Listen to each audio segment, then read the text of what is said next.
करते हैं, टूरिज्म की बात करते हैं, एनर्जी की, इन तमाम सेक्टर्स में दोनों देश नई इबारत लिखने के लिए तैयार हैं। और जब से राष्ट्रपति पद भार संभाला है रणनील विक्रमसिंघे ने, जो 1 साल का संघर्ष श्रीलंका में देखा गया था, उसके बाद ये पहली भारत यात्रा है उनकी। उस लिहाज से दोनों नेताओं के बीच अब हैदराबाद हाउस में द्विपक्षीय बैठक होनी है और साफ तौर पर इस यात्रा को बेहद अहम बताया जा रहा है। और दोनों देशों के नेताओं ने लगातार ये बात की है कि किस तरह से जो लाभ वाले क्षेत्र हैं उनकी पहचान की जाएगी। और श्रीलंका भी जिस तरह से आर्थिक संकट के दौरान वो गुजर रहा था, भारत ने निश्चित तौर पर एक दोस्त की तरह जिस तरह से मदद की थी, उसकी वजह से श्रीलंका को सबल बनने में बहुत सहायता मिली। और पड़ोसी प्रथम की जो नीति है उसकी राह पर चलते हुए अगर हम माने तो श्रीलंका भारत का अहम साझेदार है। और उस लिहाज से जो ये यात्रा है, Honorable ministers, distinguished guests, excellencies, ladies and gentlemen, I welcome you to this ceremony where we shall witness some shining examples of India-Sri Lanka bilateral cooperation. These are by the way of exchange of documents, followed by press statements by the two leaders. We shall begin with the exchange of documents. I'll first call upon for the exchange of the joint declaration of intent in the field of animal husbandry between India and Sri Lanka. From the Sri Lankan side, His Excellency Milinda Borgada, the High Commissioner of Sri Lanka to India, and from the Indian side, Ms. Alka Upadhyay, Secretary, Department of Animal Husbandry and Dairy.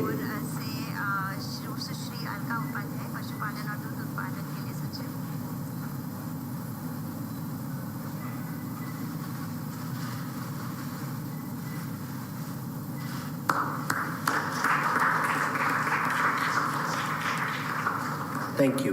Next, we have the exchange of the Memorandum of Understanding on Cooperation in the field of renewable energy between India and Sri Lanka. From the Sri Lankan side, we have the High Commissioner of Sri Lanka.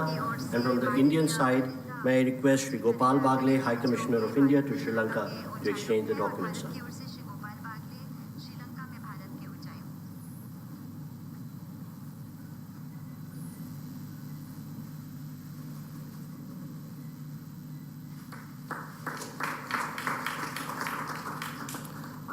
The High Commissioners can stay here. Third, we have the exchange of Memorandum of Cooperation for Economic Development of Projects in the Trincomalee district of Sri Lanka. From the Sri Lankan side, the High Commissioner of Sri Lanka to India. And from the Indian side, Sri Gopal Bagle, High Commissioner of India to Sri Lanka, please.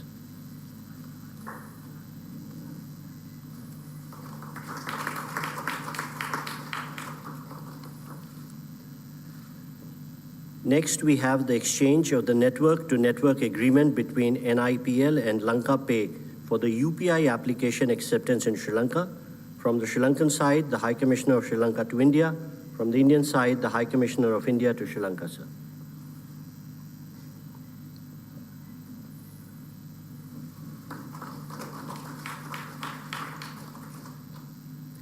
Next, we have the handing over of a document. This is the energy permit for the Sampur solar power project. From the Indian side, it will be handed over by the High Commissioner of India to Sri Lanka, Sri Gopal Bagle, and received by His Excellency Milinda Borgada, the High Commissioner of Sri Lanka to India. Sri Lanka.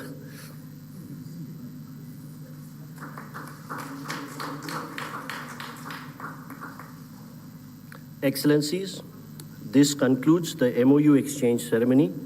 I now request the spokesperson of the Ministry of External Affairs to conduct the rest of the proceedings. His Excellency, Mr. Ranil Wickremesinghe, Honorable President of Sri Lanka, Honorable Prime Minister Shri Narendra Modi ji, Honorable Ministers, members of both delegations, friends from the media, good afternoon. I welcome you all to the press statements now that the talks have just concluded between the leaders of India and Sri Lanka. May I now request Honorable Prime Minister Shri Narendra Modi ji to make his remarks. Your Excellency, राष्ट्रपति रणनील विक्रमसिंघे, दोनों देशों के delegates, media के सभी साथी, नमस्कार, आयुभवन, वणक्कम। मैं राष्ट्रपति विक्रमसिंघे और उनके प्रतिनिधिमंडल का भारत में हार्दिक स्वागत करता हूं। आज राष्ट्रपति विक्रम सिंघे अपने कार्यकाल का 1 वर्ष पूरा कर रहे हैं। इस अवसर पर मैं उन्हें हम सभी की ओर से हार्दिक शुभकामनाएं देता हूं। पिछला 1 वर्ष श्रीलंका के लोगों के लिए चुनौतियों से भरा रहा है। एक निकटतम मित्र होने के नाते हमेशा की तरह हम इस संकट के काल में भी श्रीलंका के लोगों के साथ कंधे से कंधा मिलाकर खड़े रहे और जिस साहस के साथ उन्होंने इन चुनौतीपूर्ण परिस्थितियों का सामना किया, इसके लिए मैं श्रीलंका के लोगों का हृदय से अभिनंदन करता हूं। फ्रेंड्स, हमारे संबंध हमारी सभ्यताओं की तरह ही प्राचीन भी हैं, व्यापक भी हैं। भारत की नेबरहुड फर्स्ट पॉलिसी और सागर विजन दोनों में भी श्रीलंका का एक महत्वपूर्ण स्थान है। आज हमने द्विपक्षीय, क्षेत्रीय तथा अंतर्राष्ट्रीय मुद्दों पर अपने विचार साझा किए। हमारा मानना है कि भारत और श्रीलंका के सुरक्षा हित और विकास एक दूसरे से जुड़े रहे हैं और इसलिए यह आवश्यक है कि हम एक दूसरे की सुरक्षा और संवेदनाओं को ध्यान में रखते हुए साथ मिलकर काम करें। फ्रेंड्स, आज हमने हमारी इकोनॉमिक पार्टनरशिप के लिए एक विजन डॉक्यूमेंट अपनाया है। यह विजन है दोनों देशों के लोगों के बीच मैरीटाइम, एयर, एनर्जी और पीपल टू पीपल कनेक्टिविटी को मजबूती देने का।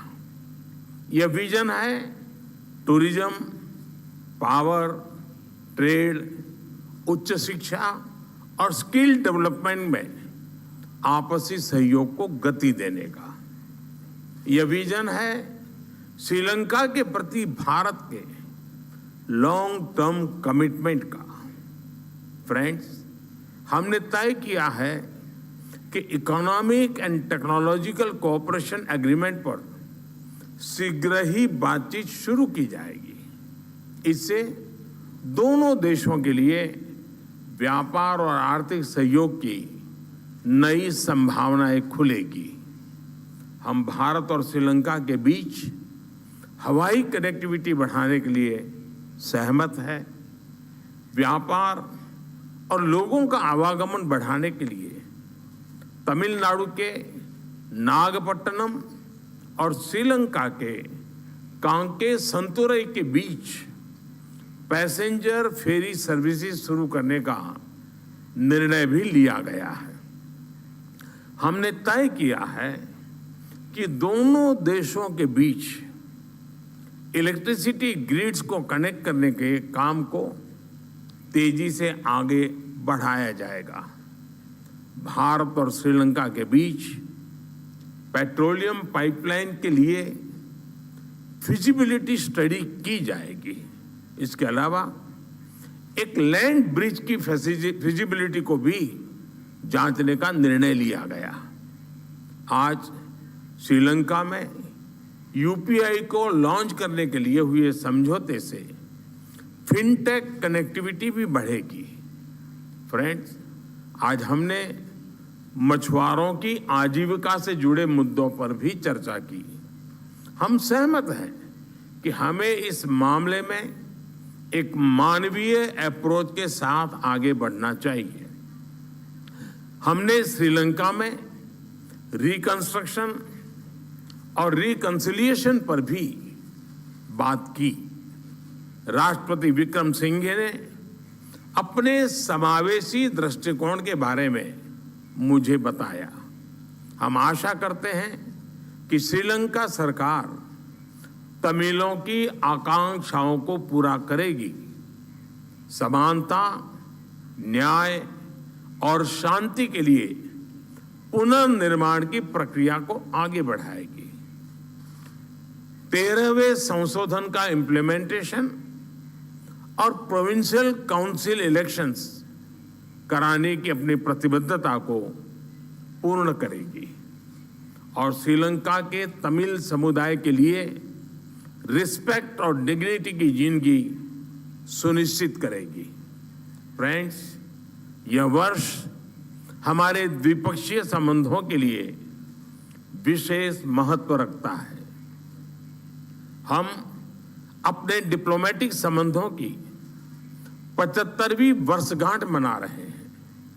साथ ही भारतीय मूल का तमिल समुदाय श्रीलंका में अपने आगमन के 200 वर्ष पूरे कर रहा है। मुझे यह कहते हुए खुशी है, इस अवसर पर श्रीलंका के भारतीय मूल के तमिल नागरिकों के लिए 75 करोड़ रुपए की लागत से विभिन्न प्रोजेक्ट्स क्रियान्वित किए जाएंगे।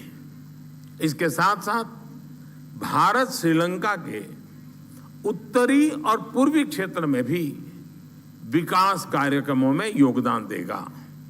एक्सेलेंसी, एक स्थिर, सुरक्षित और समृद्ध श्रीलंका न केवल भारत के हित में है, बल्कि पूरे इंडियन ओशन रीजन के हित में है। मैं एक बार फिर आश्वासन देता हूं कि श्रीलंका के लोगों की इस संघर्ष की घड़ी में भारत के लोग